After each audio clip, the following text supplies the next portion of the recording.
Bugungi mavzuimiz qo'rquvni ishlashning grafikasi.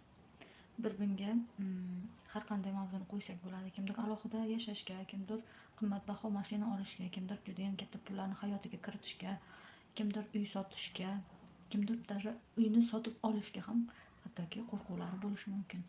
Har qanday sizda bitta niyat bor, lekin amalga oshirish qiyin yoki qo'yib yuborishingiz qiyin bo'layotgan har qanday vaziyatni mavzu sifatida tanlab olib, aynan o'sha mavzu bo'yicha qo'rquvlaringizni ishlashingiz mumkin. Bu har qanday qo'rquvlarni ishlashga to'g'ri keladigan neyrografika bu.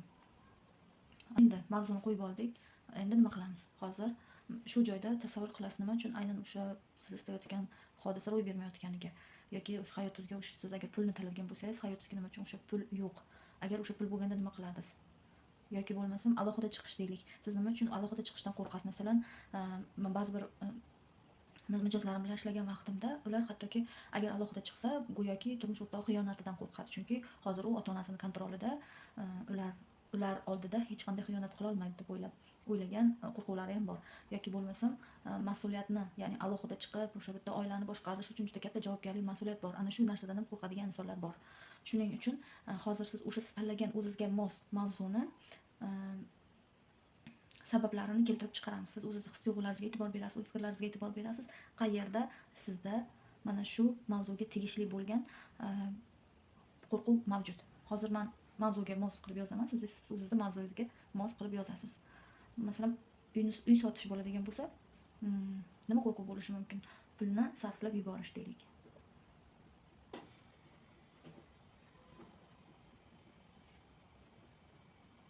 Kichkina pul bo'lmaydi albatta, shuning uchun ham bu tabiiy holatni biz quruqqa olib olamiz.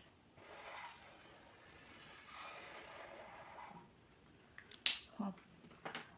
Bilasiz, qo'lingizga pul tushgan vaqtda sizda o'sha uyni sotish uchun o'zingizga yarasha planlar bo'ladi, lekin bu narsani atrofdagilar juda ham yengil qabul qilishadi-da. Bizda shunaqa hodisa bo'lgan даже. Masalan, sizdan qarz so'rashga o'tishadi. Vaholanki sizni o'zingizni mana shu uyni bekorga sotayotganingiz yo'q, xalaqit bergani yo'q. Yana bitta sizning o'sha zapasingizdagi investitsiyangiz bo'ladi. Turgani ma'qul, lekin o'sha sizga kerakli bo'lgani uchun sotyapsiz-ku, sizning o'zingizga yarasha planlaringiz borligi uchun sotyapsiz-ku. Lekin o'sha narsani tushunishmaydi-da. Ko'pchilik qarz so'rashni boshlaydi. Qarz pullarni qarzga berib yuborishdan qo'rqish.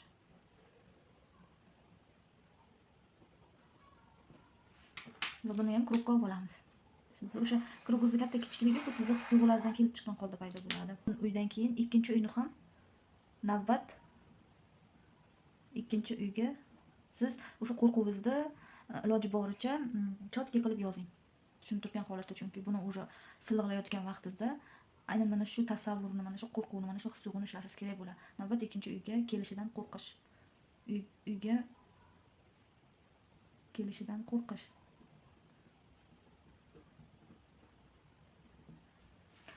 Ya'ni ketma-ket bittasi sotildi, keyin ikkinchisi, keyin uchinchisi sotilib ketishidan qo'rquv bo'lishi ham mumkin. Va buni ham quruqqa olib olamiz.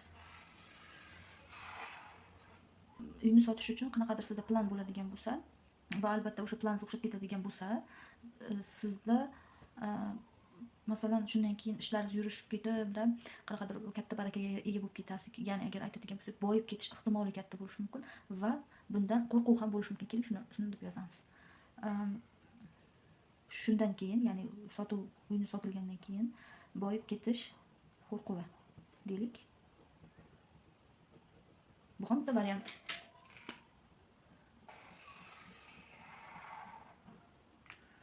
Tak. Endi yana nima bo'lishi mumkin? O'sha uy sotilgandan keyin pulga egalik qilishni xohlovchi insonlar chiqishi mumkin. Masalan, shunaqa voqea ham bo'lgan. Biz o'zimizni yerni sotganimizdan so'ng, aslida u biz o'zimizni o'sha mehnatimiz bilan topilgan o'zimiz pul va necha yillardan keyin 15 yil o'tib sotilgan uy edi, lekin biz uy sotib olgandan keyin u shunaqa gap eshitdim, что даже o'zimga aytishdi. Mana shu sotib olgan uylar aslida bizaniki. Hattoki xayolingizga kelmaydigan gapda bu, chunki o'sha vaqtda hech kimni hech qanday bu pullarga aloqasi yo'q vaqtda 15 yil oldin sotib olingan pul. Ya'ni pullarga da'vogar chiqib qolishidan qo'rquv deylik.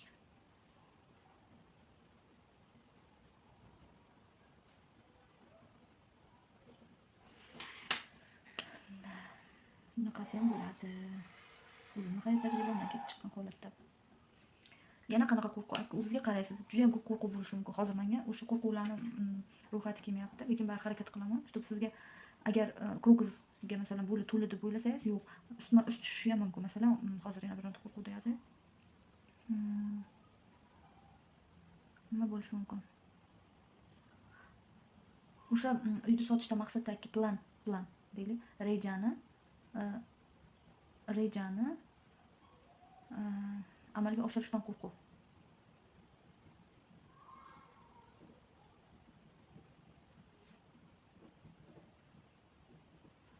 Buni ham krugga olib olamiz. Xo'p. Yana agar siz o'zingizga qaraysiz, ya'ni ko'z oldingizga keltirasiz nimaga aynan o'sha siz qo'ygan mavzu bo'yicha qanaqa his-tuyg'u bor. Aynan yana boshqa uylar sotib ola olmaslikdan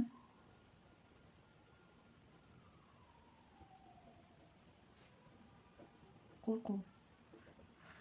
Конечно, sizni zapasingizdagi katta investitsiya ketadi-yu, lekin bu yaxshi plan uchun, yaxshi niyat uchun, lekin siz baribir sizda har doim zapas bo'lishini xohlaysizda. Shuning uchun ham qo'yib yuborgis kelmasligi ham mumkin aynan o'sha uyda. Masalan, siz qaynota bilan yashagan joyingizda ham, lekin siz balki qaynotangiz uyidan chiqib ketishdan, ya'ni siz o'zingizda o'sha uzolmasligingiz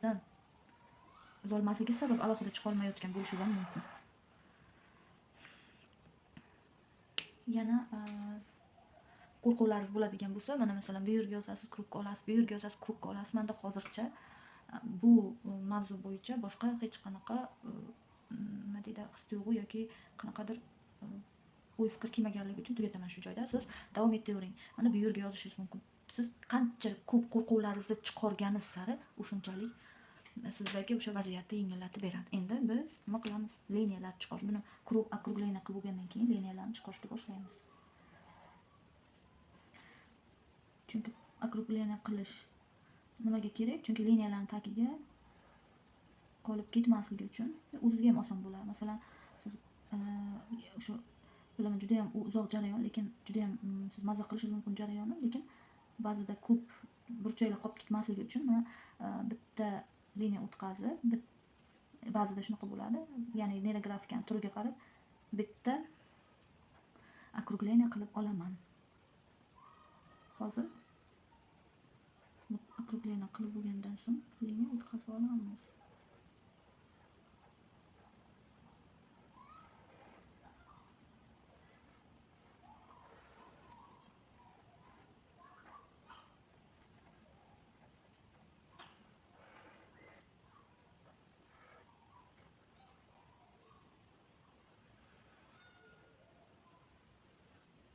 Xohlasangiz markerni ingichka tomoni bilan ham okrugleniya qilishingiz mumkin.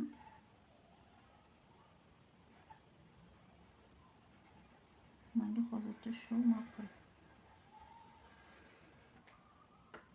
Hop, endi liniyalarni o'tkazib olamiz.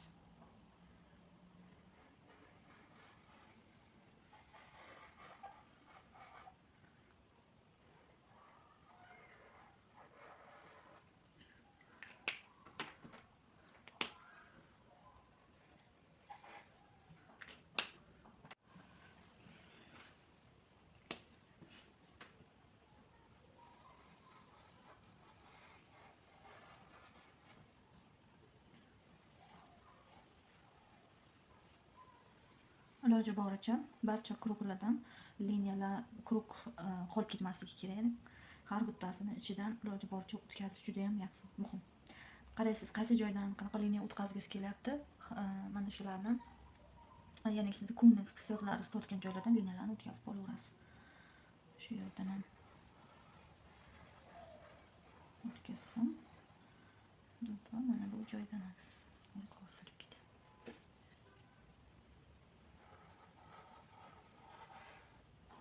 Agar liniya chizish davrasida qaysidir joyga yana quruq qo'shgisi kelib qolsa, bemalol qo'shishingiz mumkin. Aslida neyro grafika juda ham cheksiz metod hisoblanadi. Sizga hech qanaqa chegara qo'ymaydi. Faqat ba'zi bir qonun qoidalari bor, shularni amal qilish kerak xolos. Bular o'sha ranglar, bular o'sha figuralarni to'g'ri ishlatish, ya'ni algoritmlarni, neyro grafika algoritmlarini to'g'ri ishlatish. Xo'p, yana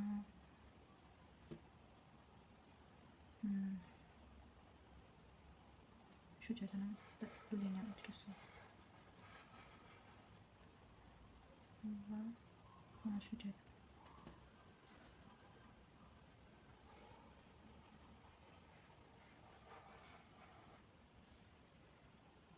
endi burchaklarni silliqlash okrugleniyaga o'tamiz.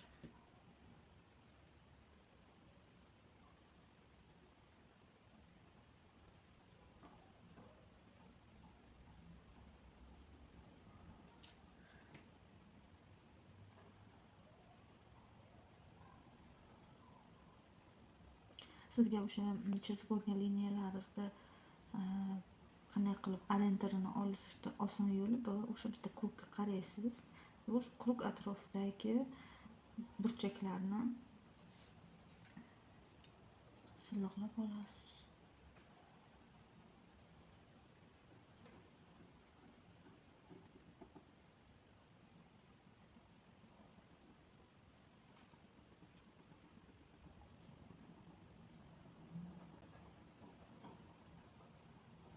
O'sha aynan o'sha okrugleniyani atrofidagilarni silliqlayotgan vaqtda, masalan, yana boshqa uylar sotib ola olmaslikdan qo'rquv, hozir shu krugda qilyapman, значит, shu joyda o'zimni his-tuyg'ularimni ishlashga, обработка qilishga, ya'ni o'sha salbiy his-tuyg'uni ishlashga kirishishim kerak. Ya'ni qanday? Ya'ni bu bitta narsani tushunish kerakda. Agar siz Alloh o'sha rizqingizni beradigan bo'lsa, harakatingiz joyida bo'lsa, ya'ni ishonchingiz joyida bo'lsa, iymoningiz komil bo'lsa, qaysarligingiz bo'lmasa, o'sha imенно o'sha qo'rquvni qo'yib olmaslikka, demak, ijobiy narsani topasiz. Masalan, balki o'sha uyni sotib olgandan keyin bizga yana ham 10 talab uy sotib olish uchun imkoniyat yaralishi mumkin. Shu haqida fikrni almashtirishingiz mumkin o'shani o'rniga. Yana qanaqa fikrni almashtirishim mumkin bu borada? Balki men kutganimdan ham ko'ra o'sha biz ishlatmayotgan, hattoki o'sha ya'ni foydalanmayotgan uyni sotilgani ham ma'qul. Chunki bizga o'zimiz foydalanishimiz mumkin bo'lgan, men o'zimni juda ham yaxshi his qilishim mumkin bo'lgan, yana ham kengroq, kattaroq, ko'proq xonali uyga ega bo'lishi fikriga o'zgartirishim kerak bo'ladi.